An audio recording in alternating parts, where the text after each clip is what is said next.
Жолдоштор ага, Кыргыз Республикасынын Жашыл Мурас улуттук компаниясын ишке ашыруу жана акцияларды уюштуруу алкагында областтын Сузак районунун Барпы айыл аймагында көчөт отургузуу үчүн областтык күч түзүмдөрү сапка тизилди. Баяндама жасаган өзгөчө кырдаалдар министринин областтык башкармалыгынын жарандык коргонуу бөлүм башчысы майор Аккулов. Саламатсыңарбы жолдоштор? Эркентөр! Эркентөр! 3,5 гектарга сосна отургуздук, 13 гектарга бадам отургуздук, 13 гектар жерге өрүк отургуздук, ак чечек ясен 7,5 гектарга жана 56 гектар жерге биз жаңак көчөтүн отургуздук. Жалпысынан бүгүнкү күндө ушул 100 гектар 6 жерге биз вороталарды койдук.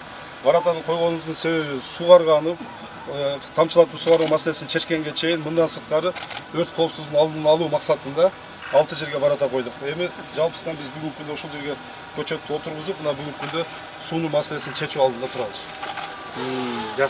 Жакшы. Андай болсо 40 миң дана көчөттөр каяктан алынды? Бул 40 миң дана көчөттүн бүт бардыгы бүгүнкү күндө Токой кызматынын өзүбүздүн башка жактан алган жокпуз. Бул өзүбүздүн гана көчөттөрүбүз, ушул климатка адаптация. Бул жер эми кайсы Токой чарбасына карап атат? Бул жер Каралма Токой чарбасына карап атат. Каралма Токой чарбасы деп аталат, ошонун Барпы участогу деп аталат. Барпы участогу. Бизге Каралма Токой силерге азыр могул көчөттөрдү өзүңөр алдыңар. Так. Өзүңөр кызматкерлерди отургузуп атасыңар. Так. Тегеретип тостуңар. Так. Сууну чыгарып атасыңар. Насосторду коюп атасыңар. Баягы тамчылатып сугаруу технологиясын киргизип атасыңар. Эмне силерге жетпейт? Эмне дагы керек силерге айткыла? Биз чечип алайлы ушунун баардыгынчы. Мына губернатор турат, мына айыл өкмөттүн башчылары, акимдер турат. Эмне жетпейт силерге дагы?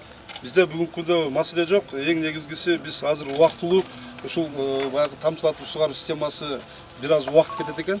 Канча убакыт кетет экен? Бир 2-3 ай убакыт кетип калат экен бүгүнкү күндө. 2-3 ай өтө көп. Себеби 2-3 айда кургап кетет мында. Биз ага чейин убактылуу азыр полностью Токой кызматынын, МЧСтин, жергиликтүү бийликтин бүт баарына жергиликтүү бийликке рахмат, колдоп берип атат. МЧСтин колдоосу менен биз бүгүнкү күндө ушул жердин бүт баардыгын водовоз менен сугарып атабыз. 100 гектар адырга водовоз менен суу ташыш бул өтө кыйын да. Ачык эле сөз да, бул өтө кыйын нерсе. Ошондуктан мына тамчылатып сугарууну тездетиш керек. Жарайт. Күнү түнү иштеш керек буга. Силерге финанс жактан жетеби жетпей атабы? Жетет. Жетпесе айткыла. Канча акча керек айткыла, биз таба берели акчасын. Чтобы тартынбастан, жана кысылбастан ушул жер раз эгилген ушул жер өнүп кетиш керек. Бул жер жанагы биз ар дайым эле ушундай субботиктерди өткүзгөндө, мындай талтеректерди эккенде эгебиз дагы анан кийин эсте чыгарып калтырып коебуз да. Муну компания ишине болбош керек. Бул ушул жер 100 гектар жер жанагы түбөлүккө кара турган Токой болуш керек. Ошондуктан бир дагы түбү куурабаш керек. Эгер куурап калгандар болсо сразу алмаштырыш керек.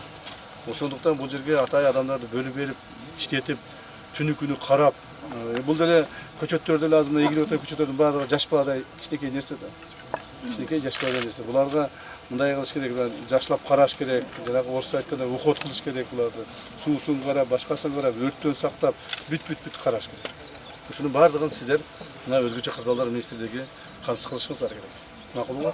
Жергиликтүү бийлик органдары аркылуу аким, айыл өкмөттүн башчысы, так, өкөңүздөр ушул ишке катуу киришиңер керек.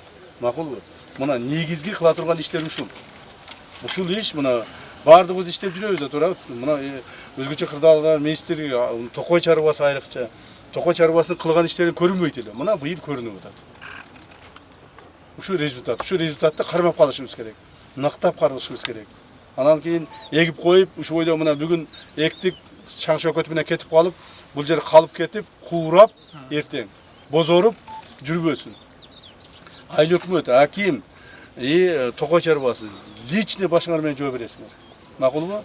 Ар дайым келип тургула. Мына таза абаны жыттаганда эле келсеңер болот бул жергечи. Ар дайым келип тургула.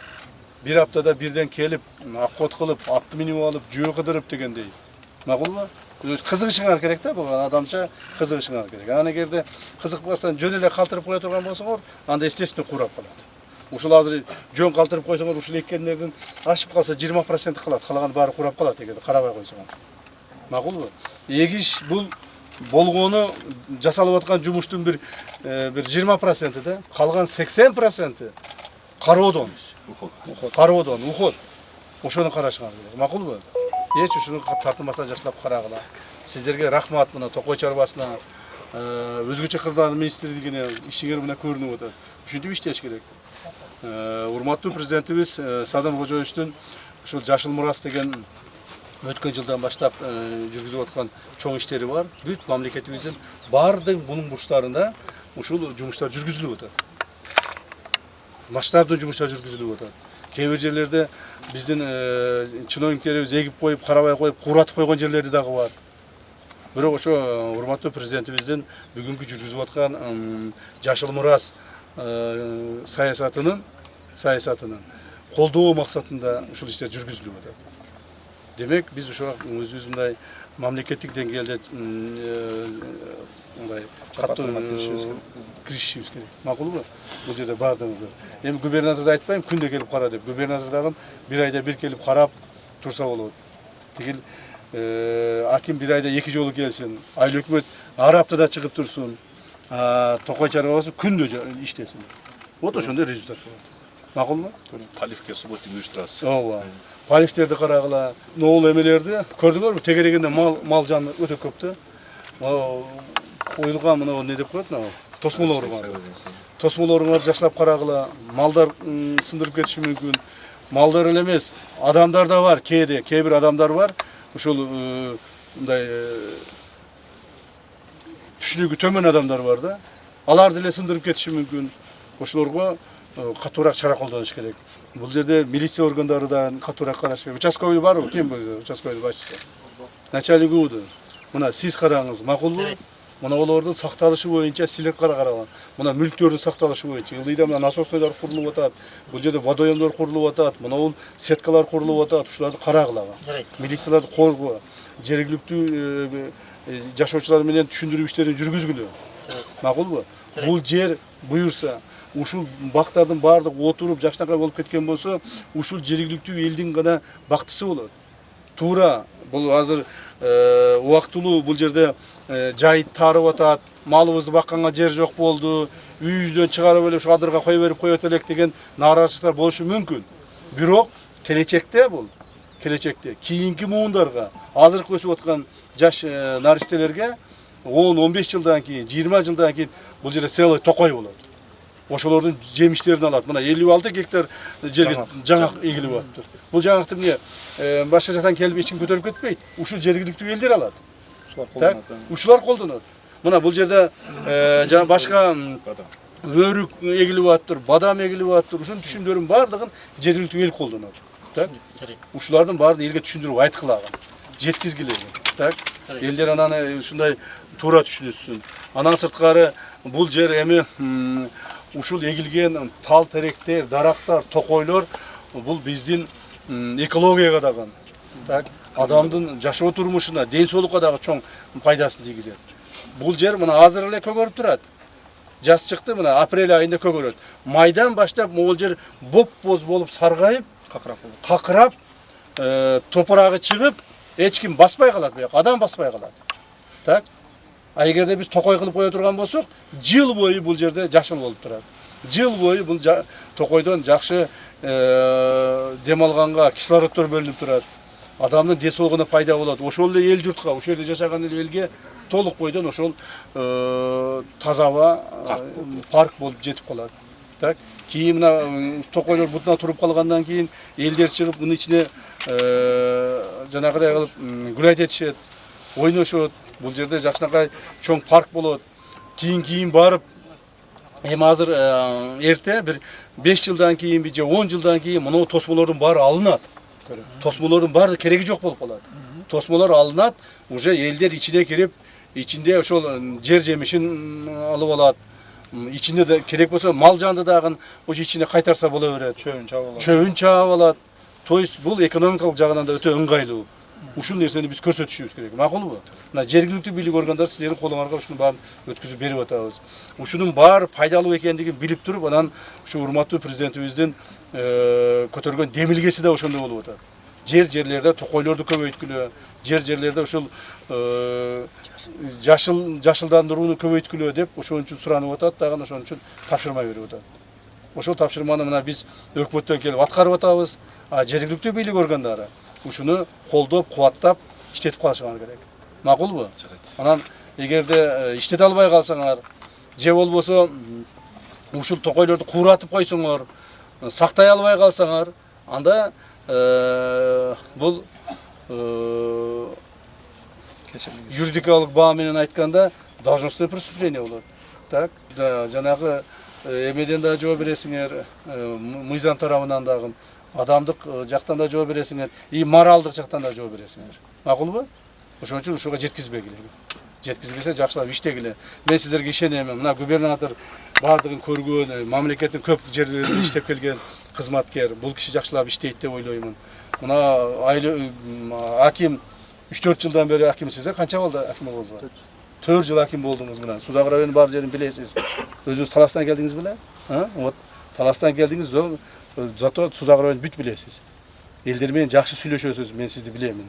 Макулбу? Ошон үчүн жакшылап иштегенсиз. Айыл өкмөт канча болду иштегениңизге? 1 жыл 3 ай. 1 жыл 3 ай болду. Вот ушул жерде 5 жыл иштейсиз, могул жерди көгөртүп коюп, башка жагына аким болуп кетесиз. Уктуңузбу? Анан эгерде көгөртпөсөңүз, бул жер куураса, анда Кудай сактасын, сиз да куурайсыз. Макулбу? Ошон үчүн жашыл болсун, көбөйсүн, өссүн. Мен өзүм болсо, ушул жергиликтүү тургун катары ушул жерде. Бул жага көп келип турам, тез келип турам. Мына могул жерде мүрзө турат. Ушул мүрзөдө мен ата-энем жатат. Так. Ошон үчүн мен бул жага тез келип турамын. Жөө да келип турамын, ат менен да келип турамын, кыдырамын бүт баары. Ушуларды эми бизге айтып койду, кетти, эми келбейт дебегиле. Мен сөзсүз келип турамын бул жакта. Ошондо ишиңиздерге ийгилик болсун. Бүгүн Кудай калса жакшылап мына биздин кызматкерлер менен да кызматкерлерге бир айтып коеюнчу. Өзгөчө кырдаалдар министрлигинин кызматкерлери, айрыкча Токой чарбасы турат. Мына куткаруу кызматынын кызматкерлери турат. Ошол өзгөчө кырдаалдын кызматкерлери турасыздар. Бул жакта болсо биздин улуттук коопсуздук мамлекеттик комитетинин кызматкерлери турасыздар. Жалал Абад облустук башкармалыгынын башкармалыгынын кызматкерлери. Баарыңыздарга бүгүн ушул жумушту жакшылап аткарганга тапшырма беремин. Ушул жумушту жакшылап аткарып, көңүл коюп эккиле. Дарак эгиш бул деле оңой эмес. Дарак эгишти кээ бири ойлойт, даракты жерге коюп туруп эле көмүп койсок өсө берет деп. Андай эмес. Даракты эккенде ошол даракка мындай бир жакшы көңүл коюш керек. Сүйүү менен караш керек даракка. Ар бир даракты эккенде ошол даракка жакшы ниет кылыш керек. Ушул дарак жакшы өсүп кетсин, ушул дарак жакшынакай болуп өссүн деп жакшы үмүт менен эккилеген. Макулбу? Эптеп таштап эле көмүп коюп, таштап коюп, көмүп кете берип, эртең жакшы өспөй калбасын. Артыңардан анан дагы башкадан эгип чыкпайлы. Айрыкча биздин мына улуттук коопсуздук мамлекеттик комитетинин кызматкерлери даракты көп экпейбиз, биз. Бүгүн жакшылап көңүл бурайлы. Макулбу? Ушуларды мен силерден бир жагынан суранып кетемин, экинчи жагынан тапшырма берип кетемин. Ушул маселенин бардыгы мен мына башында айтып өттүм, дагы бир жолу айтып өтөйүн. Урматтуу президентибиз, мамлекетибиздин башчысы Садыр Нуркожоевичтин алдыбызга койгон тапшырмаларынын бири. Бул жөнөн эле бирөө чыгып алып, же болбосо кайсыл бир жергиликтүү бийлик, же кимдир бирөө чыгып алып эле каалаганын кылып аткан жери жок. Бул урматтуу президентибиздин алдыбызга койгон тапшырмаларын аткаруунун негизинде болуп атат. Ушул жер сонун болуп, Токой болуп калса, кайсыл бир убакыт келет, Кудай кааласа. Президентибиз да келип ушул жерди көрүп кеткенге, сыймыктанып кеткенге мүмкүнчүлүк болсун. Макулбу? Президентибиз да келип, мына какырап жаткан, эч нерсе эгилбеген, ушундай жаткан жерге ушундай Токой кылып коюшуптур. Азаматсыңар деп бизге баарына рахмат айта турган убакыт келсин. Ошондон бүгүн жакшы көңүлдүү болуп, бир жагынан дем алып, экинчи жагынан жакшы кызмат кылып кетели. Макулбу? Тамак ашта уюштуруп койдук. Так. Азыр Кудай буйрса жакшылап иштейбиз, бир 2 саат, 3 саат иштесек, анан кийин обедти кылабыз бул жерде. Талаада отуруп туруп, сонун болуп, Бул дагы сонун нерсе. Бул жерде обедти кылабыз, эч ким ачка калбайт, жакшылап иштейбиз. Анан кийин жылып кетебиз. Кийин дагы ушул эле кызматкерлер, ушул эле улуттук коопсуздук мамлекеттик комитети кызматкерлери кайсыл убактарда ушака кайтып келип көрүп кеткениңерге дагы мүмкүнчүлүк түзүлсүн. Макулбу? Бир келесиңер, бир убакыт келет, 5 жыл өтөт, 10 жыл өтөт. Мен ушу Жалал Абадта иштеген маалда ушул жерде биз парк тигдик эле, эмне болду экен? Бир көрүп келейинчи деп машина менен келип айланып көрүп кеткенге да мүмкүнчүлүк болот. Макулбу? Ошондо ийгилик каалаймын, ден соолук каалайм ар бириңерге. Ишиңиздерде ийгилик болсун. Рахмат баарыңыздар келгениңизге. Рахмат. Ана муну айрыкча токойчуларга мен бир ыраазычылык билдирип коеюн. Урматтуу токойчулар, маган силер ойлобогула мен азыр эле келип көрүп калды деп. Маган силерди иштеген күндө ишиңерди видео менен жөнөтүп турушту. Араңарда биздин кызматкерлер бар да. Туурабы? Ошолор жөнөтүп турду.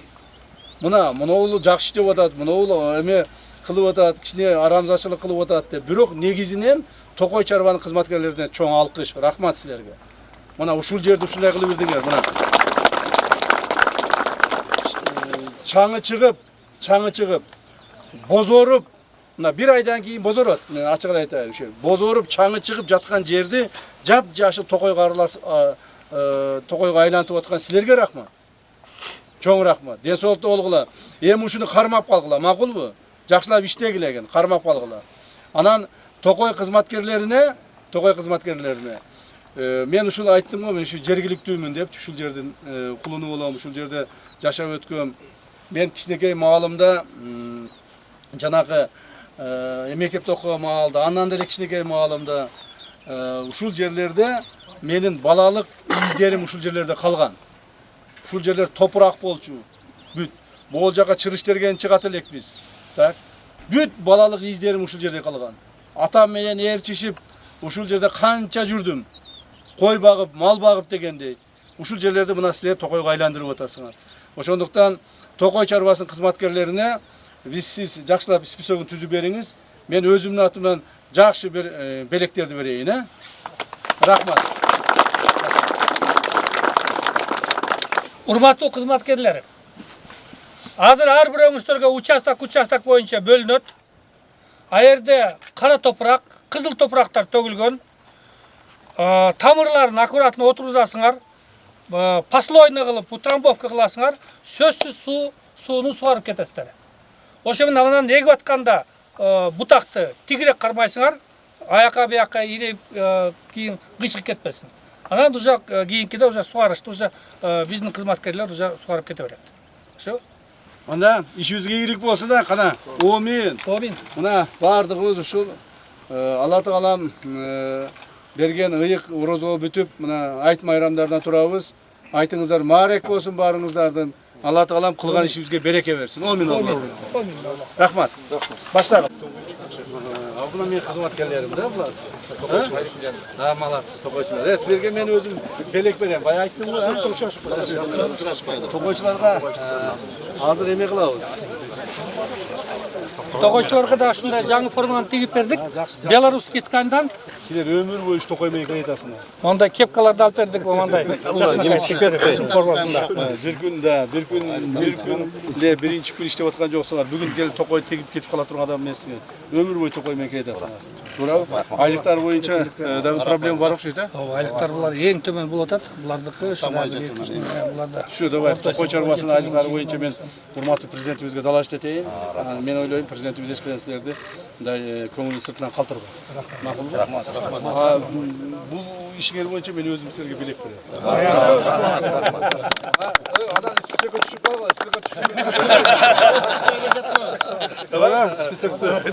Бисмилла, рахман рахим. Алып келгиле, моуну баштайын. Так, лопатаны, пуну. Эми мына актан таштадык, эми кара топурактан таштадык. О, бир көтөрүп келди.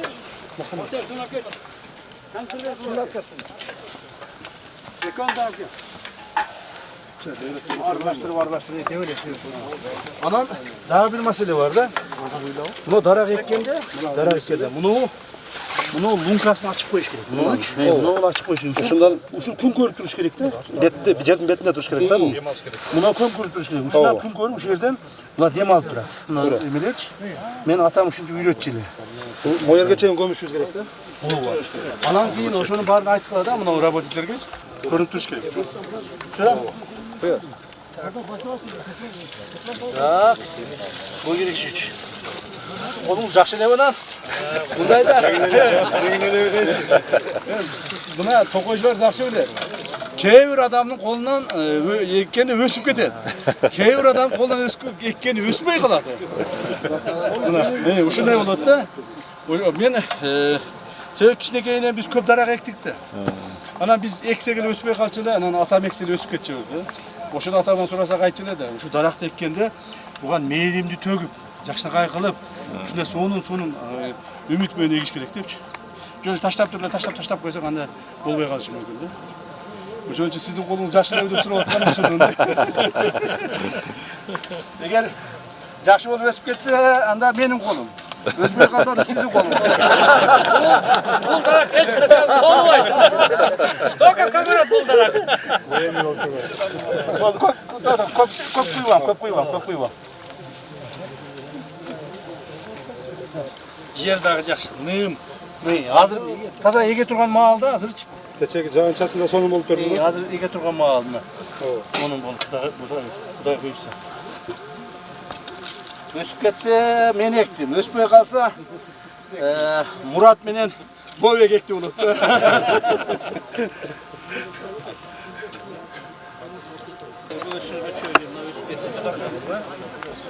Бул не кайсы тарап? Бадам. Бадам, а? Көрсө ушу бадам жакшылап өсүп кетсин. Сиздин колуңуз жакшы элеби? Экке десеңиз өсүп турабы? Табабайды токойчу муну.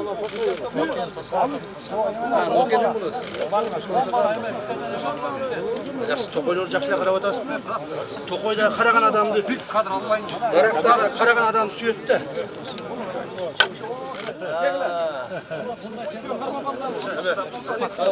Губернатор койсунчу. Мына сынган тамырларын тазалаш керек да.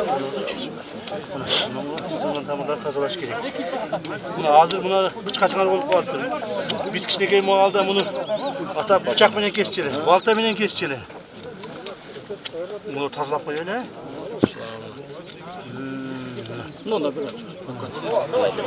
Böyle kompütür bilen işletmene dayar buluptu. Gelecekte emeler koşulsa raboçiler bilene boçkanın içine udobran yasalar başka işte cumuş kılbayı. Dünyanın kayerinden bolsa kompütürden nasıl işletip sunu açıp yağıp Sizlerin ушундай тажрыйбаңыздар бар. Турцияда да ушундай кылып жасайт. Türkiye'de, Европ'ta da çok var. Türkiye'den çok Европ'ta uşul sistemalar var. Мына очисткадан Тазаланган суу. бул кир суу Бизге аслында бул жакта мына азыр мен ошол жактан эме кылып келдим. Таза суу келет болот. таза суу келет. То есть мына фильтрге мынчалык эле мындай кир суу келбейт да. Ошон үчүн мына фильтрлерди көп деле загрязнение болбойт дегеним да. Ake eme buluptu. Din udobran eme salganda eğer şınangalar tıkanıp kalsa Да, sen onu баары тазалаш керек, фильтрлеш керек. Биз муну бүт Болордун баарына эгилип бүттүбү? бул жер мына жерде биз калтырдык. Алга калган мындан ары бияктан качан Бүгүн эгилип бүтөт. Бүгүн баарын бүтүрүш керек да. Бүгүн ушул 100 гектардын баардыгына көчөт отуруп калыш керек. Мындай насостор менен иштегенде, булардын обращаться эткенде, булардын баарын иштеткенде, эксплуатация кылганда үйрөнүш керек да. Туура колдонгонду үйрөнүш керек. Анан кийин булар эгерде проблема болуп калса чакыра кылабыз.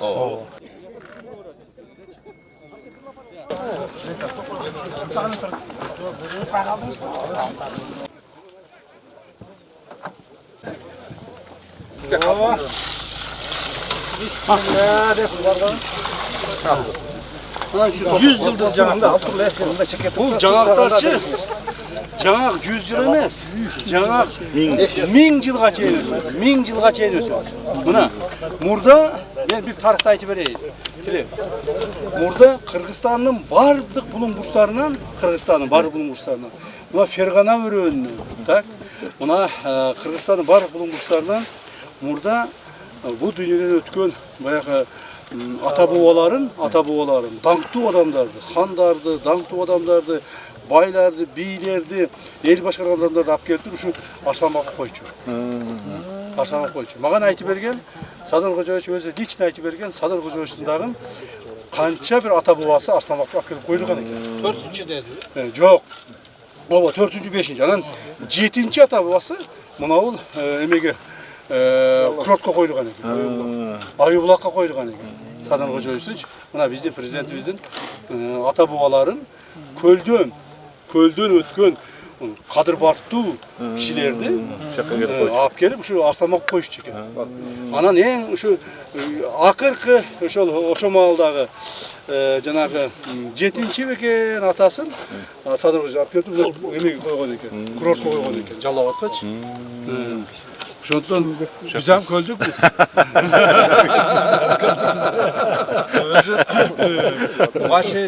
Анан мынау жаңак, бул жаңак.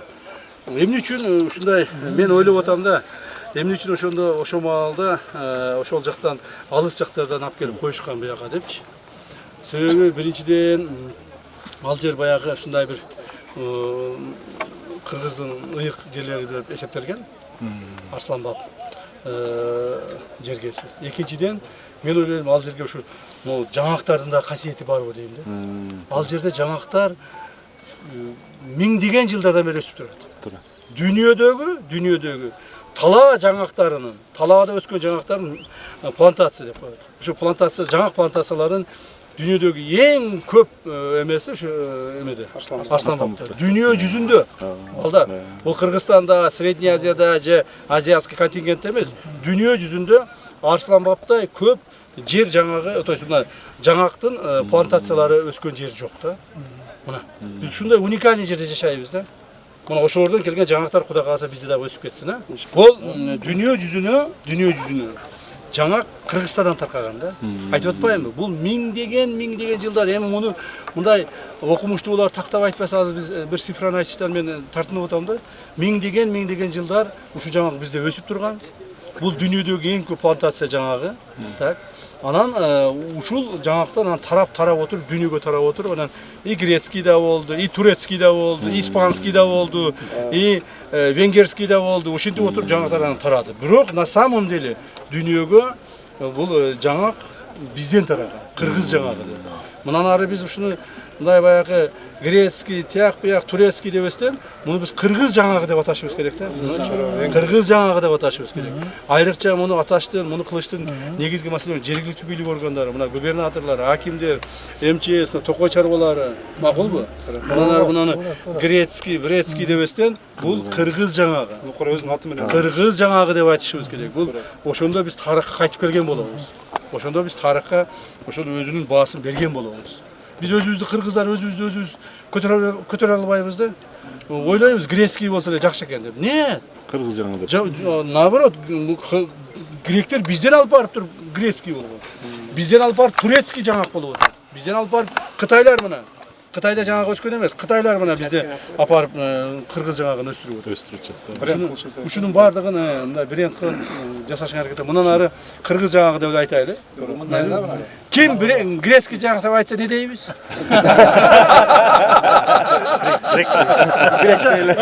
Сүйлөштүкпү? Кыргызча иденттүүлүк, баалуулуктарыбызды эме кылып койдук да. Эме ылдыйга түшүрүп койдук да. Эми ошону карманышыбыз керек. Мындан ары карманышыбыз керек. Кийинки муунга баягы ушуну өткүзүп беришибиз керек. Кийинки муундар. Эми бала чакабыз өсүп атат, Кудайга шүгүр. Неберелерибиз, чөбөрөлөрүбүз. Мен ойлоймун, ушул жерде мына ушул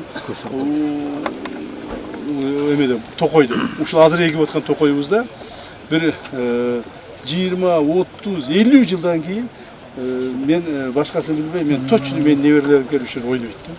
Чеберелерим ойнойт. Неберелерим ham карып калат. Чеберелерим ойнойт ушердечи. Чеберелерим 20-30 жашта болот. Келет да ушерде айтат. О, биздин аталарыбыз эккен муну, чоң аталарыбыз эккен деп мына баарыбыз айтат. Чоң аталарыбыз эккен дейт. Туурабы? Ошон үчүн ушундай жаңы нерселерди кылганга аракет кыла беришибиз керек да.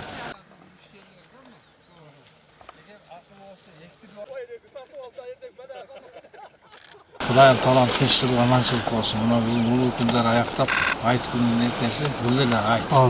Ушул күндөрдө кылган мына мээлеттер, ар бир эгилип аткан көчөттөр, көктөр.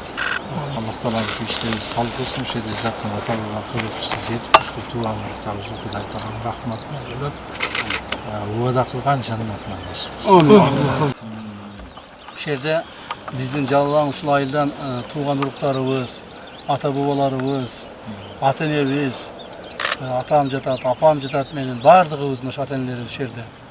Агаларым жатат мына жерде. Так, ушул ушул жерде жердеп калабыз да. Акыры барып ушул жерди биз жердейбиз да. Анан маган анча-мынча суроо берип калышат, анча-мынча сүйлөшүп отуруп калабыз Бишкекте.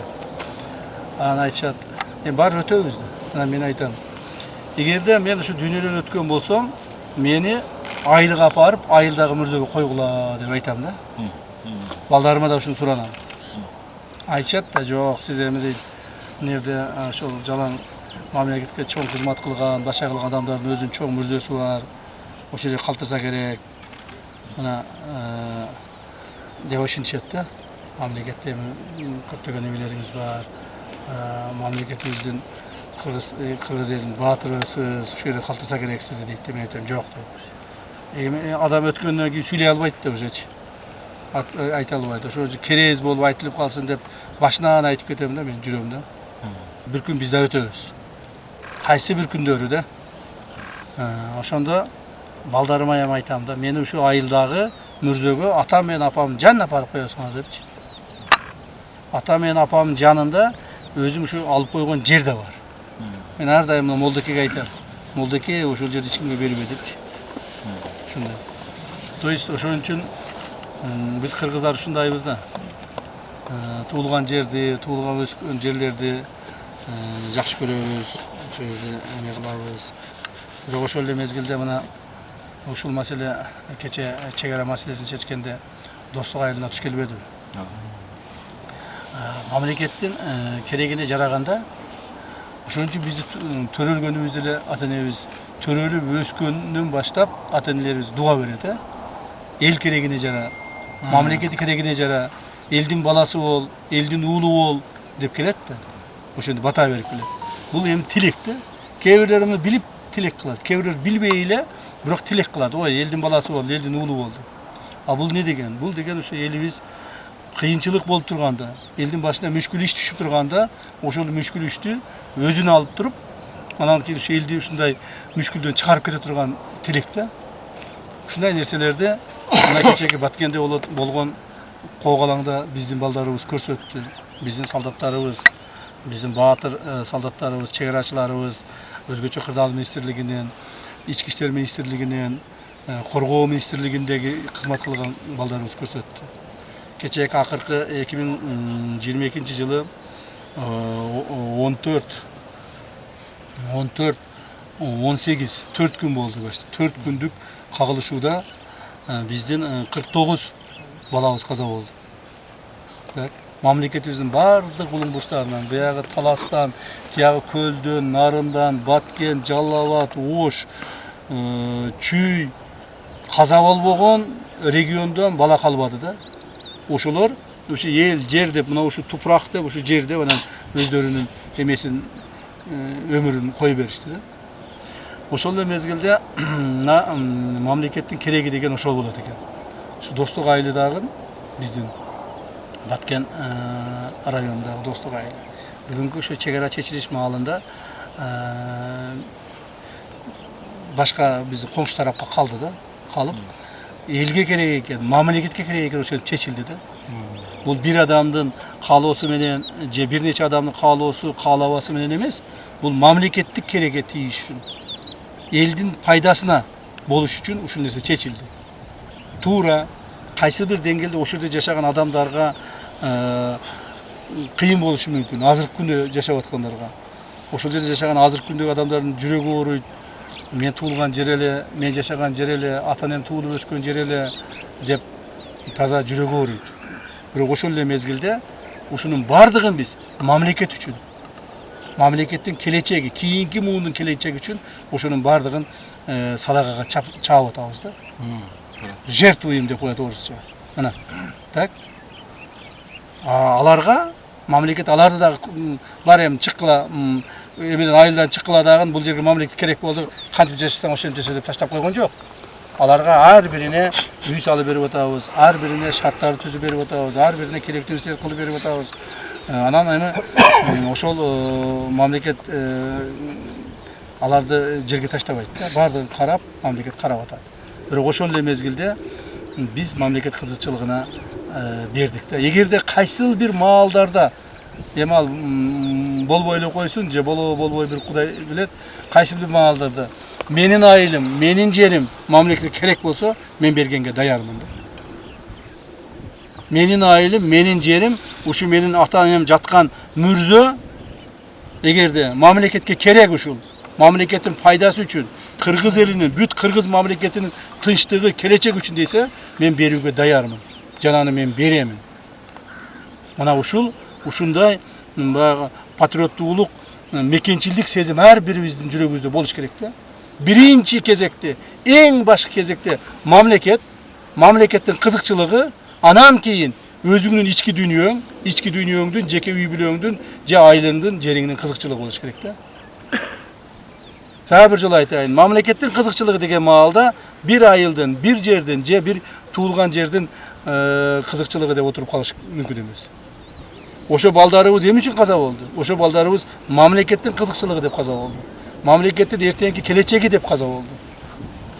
Балдарыбыз мен бирөөсү мен таласты коргоюн, мен көлдү коргоюн, мен Жалал Абадты коргоймун, мен болсо Ысык көлдү коргоймун деп каза болгон жок.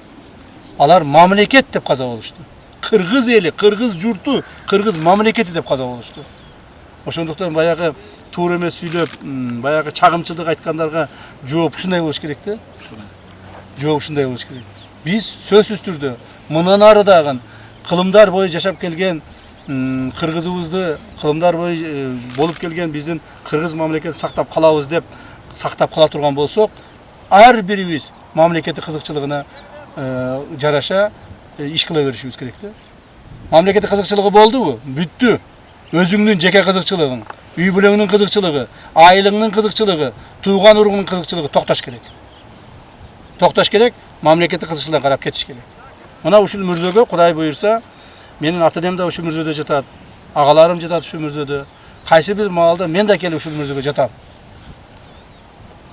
Ошо маалда кайсы бир жылдардан кийин, кылымдардан кийин ушул жер мамлекетке керек дей турган болсо, мен балдарыма айтып кетем, бергиле депчи.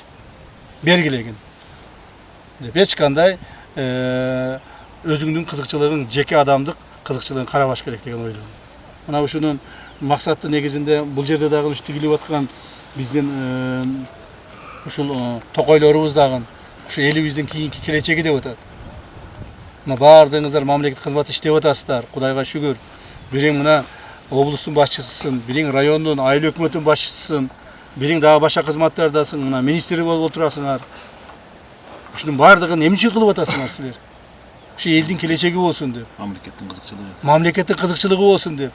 Жок дегенде ушул жерде жашаган ушул элдин, ушул журттун, ушул жерде бир чоң токой болуп калса, кийинки муундар 10 жыл, 20 жыл, 50 жыл, 100 жылдан кийин ошол кийинки муундарга пайдасы тийсин деп кылып атасыңар. А бул эмне? Бул мамлекеттин кызыкчылыгы. Мына ошондон баарыңарга ыраазычылык билдиремин, рахматымды айтамын. Мындан ары дагы ар бир кылган ишибизде ошо элибиздин, кыргыз мамлекетибиздин кызыкчылыгы үчүн аракет кыла беришибизди мен үмүт этем жана мен ушуган өмүр бою башымды сайып коюп ушуга мен аракетимди кыла берем. Силер да ушундай болосуңар да туурабы? Чылчач бул бактардын азыр тигип аткан бактардын өзүрүн болсо 20-30 жылдан кийин көрө баштайт да негизичи. Азыр болсо билинбейт, бул кичинекей бак болуп турат. Көлдө болсо өзүңүз айтканда токой көп го. Ошол жерде табалар мурунку согушушунда ушунда ийип кетиптир ошол моментте. Мен азыр ошол моментте өзүң көрүп атабыз да. Ошонусу кандай мына биякта болсо азыр мына тигип баардын ийип атабыз. Буюрса ошонун өзүрүн болсо өзүңүз айткандай неберебиз, балдарыбыз баардыгын ошолор көрүшөт да. Ошондо ошолор рахматын айтышат да. Мына мындан 20 жыл мурдалары мен көлгө барып, көлдө анда депутат элек Санур Кожоевич менен Санур Кожоевичтин үйүнө барат элек, атасынын үйүнө барат элек. Раматылык Нуркожо атабыз, Айша атабыз барган сайыныбыз козусун союп, тамагын кылып, тосуп алып, бизден анда ошо тоолорго алып чыгып, ал жерде баягы Кең суу деген айыл бар. Кең суу айылынын бул биздин айылдардагы ошо адыр эмес айырчы. Алар тоо, жиш, карагай, ушундай сонун бир кооз жерлерде. Аны ошол жерге барып көрсөтүп, биз менен кошо ошо тоолорго чыгып, ошолорду айтып берет эле. Мен ушу жаштайыман ушу тоолорду, ушу карагайларды мен тиккенмин дейт эле. Ошо токойчу болуп иштеген да. айыштабыз, Нуркожо айыштабыз, токойчу болуп иштеген. Аны ошол айтат эле, мен ушу карагайларды мен тиккен балдарым. Ушулар мына эми мына биз карыдык, эми мына силерге пайдасы тийсин дейчү эле. Ошо Нуркожо атабыз тигип кеткен карагайлар өсүп, андан бери 50 жыл өттү. 60, 70, 80 жыл өттү. Ошо карагайлар азыр чоңоюп, эми анын балдарына эле эмес, неберелерине, чеберелерине кызмат кылып атат. Мына ушул бир мисал да. Ошон сырдарында бизде азыр ушулар тигип кеткен болсок, Кудай кааласа 50-60 жылдан кийин небере чеберелерибизге пайдасы тиет. Бизде келип мактанабыз ошо биз тиккенбиз депчи. Кийинки муунда улайт да. Биздин аталарыбыз отургузган экен, биз да кылалы деп балдарга өтөт да. Ооба. Мына биздин кылган ишибизди көрүп башка мамлекеттик органдар дагы ушундан үлгү алыш керек да. Мына урматтуу президентибиз Садыр Кожоевичтин демилгеси менен Жашыл Мурас деген мамлекеттик программа уже 2 жылдан бери иштеп атат. 2 жыл болду, 3 жыл болду иштеп атат. Бардык жерлерге тигип атабыз, бардык жерлерге токойлорду карап атабыз, жашылдандырып атабыз. Мына быйылкы жылы өзгөчө кылдалар министрлиги ошонун арасында токой чарбачылыгы өтө чоң иш кылдыңар. Рахмат силерге. Ушу президенттин демилгесин колдоп. Мындан ары дагы ошол президентибиздин өзү мындай жаратылышты жакшы көргөндүгү үчүн, жаратылышты жакшы көрүп, ушу жерге жакын болгондугу үчүн ушуну жасап атат да. Ушу биз андан үлгү алып атабыз, бизден кийинкилер үлгү алсын. Башка мамлекеттик органдар, башка айыл өкмөттөрү, башка райондор, башка облустар үлгү алып, ушуну тигиш керек ушундай кылыпчы. Какырап талаа болуп жаткан талаалар калбаш керек. Какыраган адырлар калбаш керек. Так, какыраган жерлер болбош керек. Биздин жерибиз укмуш муну кара, кандай сонун жери. Бул жерге эксең эле, карасаң эле өсө берет мына жер. Укмуш сонун жер. Эмгек кылып сайып эмгек кылыш керек, иштеш керек. Иштебейбиз да, биз иштебейбиз дагы анан айтабыз, "Ой, биздин жерибиз токой жок, биз мына кара, мына адырларды кара. Бүт жатат, какырап жатат. Ушулардын бардыгы эртең бир айдан кийин боп-боз болот. Чаңы чыгат, чаңы сапырылат дагы, ошо бойдон калат. Болду. Муну азыр биздикилер бир ай гана колдонот. Бир айдан кийин бүтөт. Кетти. А эми ошол жерлерге токойлорду эгип, жап-жашыл кылып сала турган болсок, биринчиден бул климатка пайдасы тиет, ден соолукка пайдасы тиет, элдерге экономикалык жактан пайдасы тиет, жер жемишин алат, токойун иштетет дегендей. Так. Андан кийин ошо токойдун арасына малын бакса деле жетишет. Ушундай нерсе кылыш керек да. Чөбүн чаап алат. Бул элге укмуш пайда да. Муну түшүнгөнү бар, түшүнбөгөнү бар. Ушул нерсени жайылтышыңар керек да, облускачы. Буйрса, ал боюнча. Башка облустарда ушудан үмө кылыш керек, үлгү алыш керек.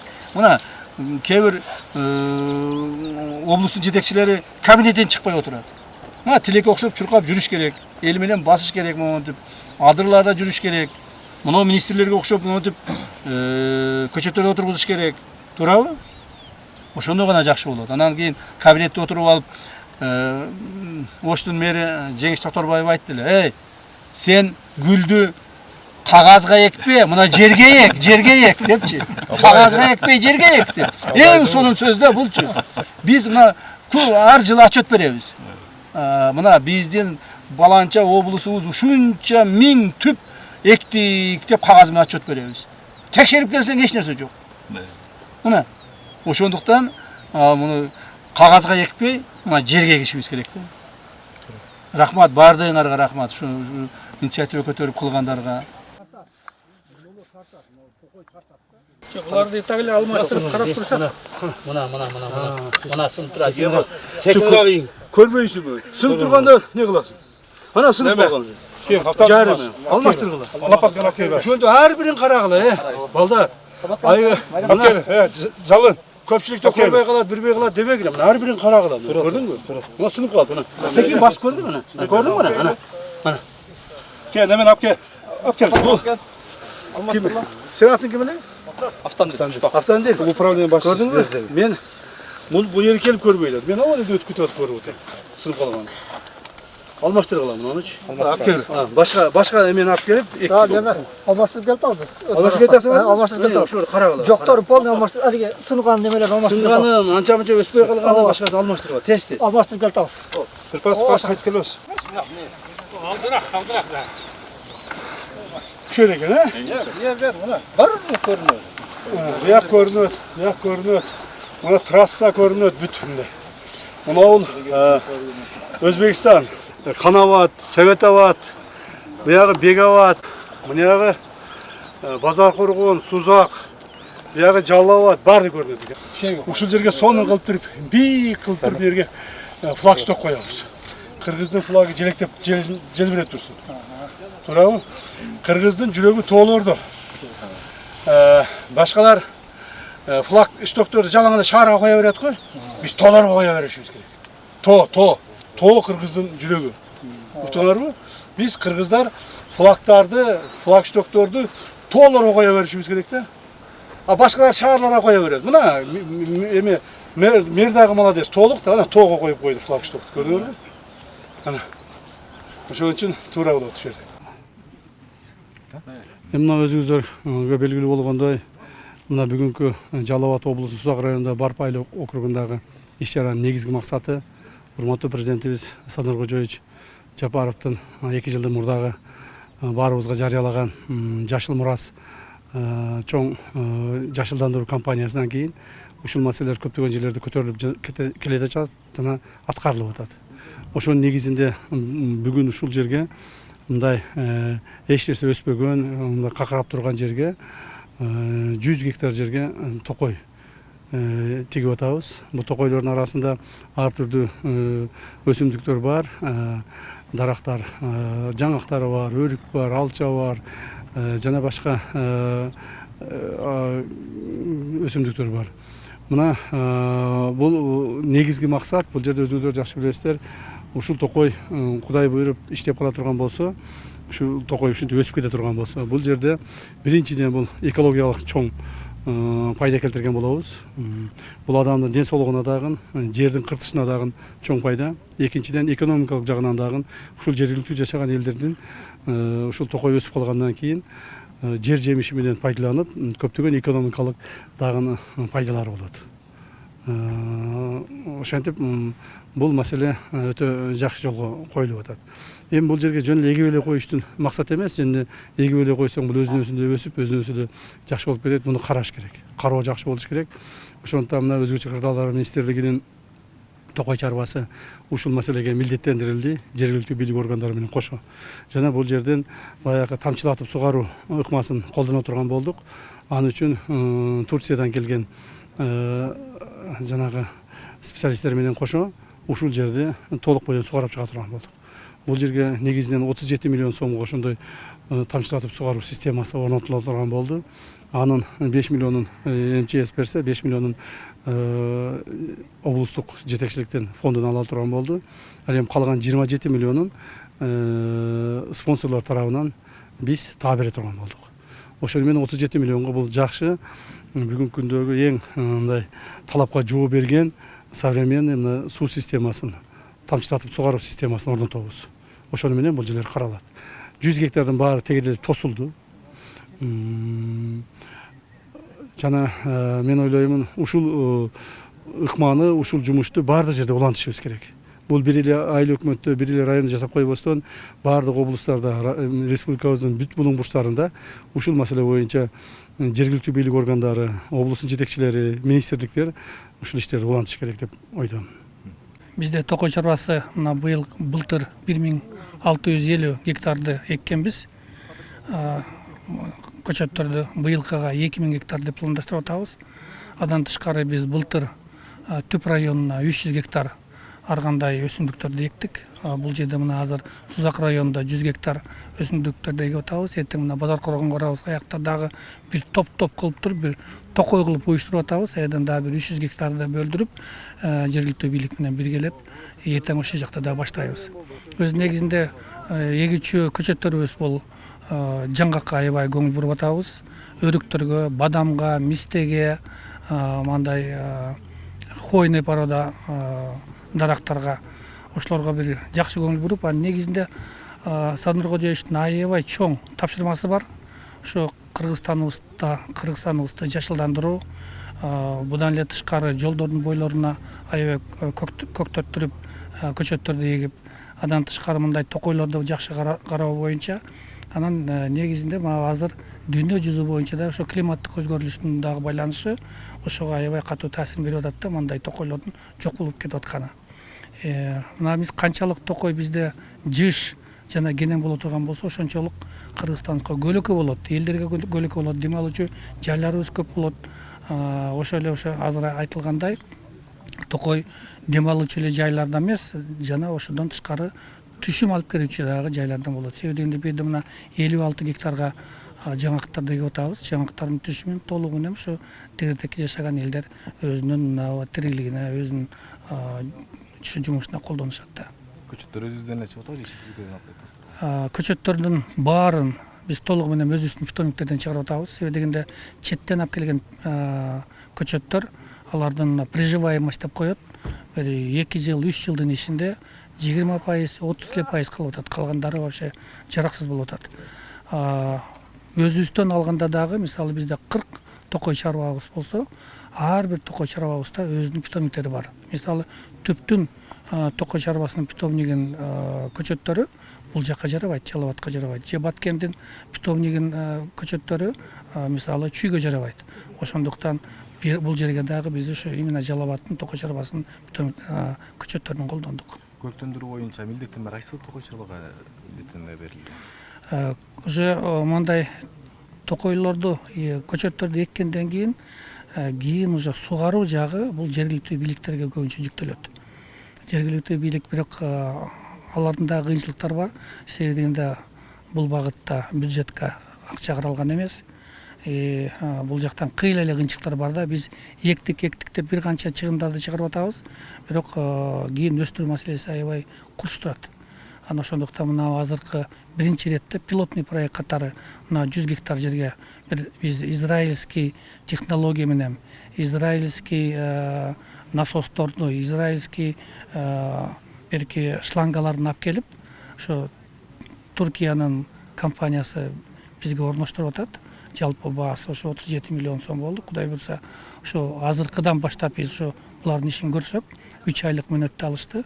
Жабып кала турган болсо, ошондой компаниялар менен уже кийин иштеше беребиз.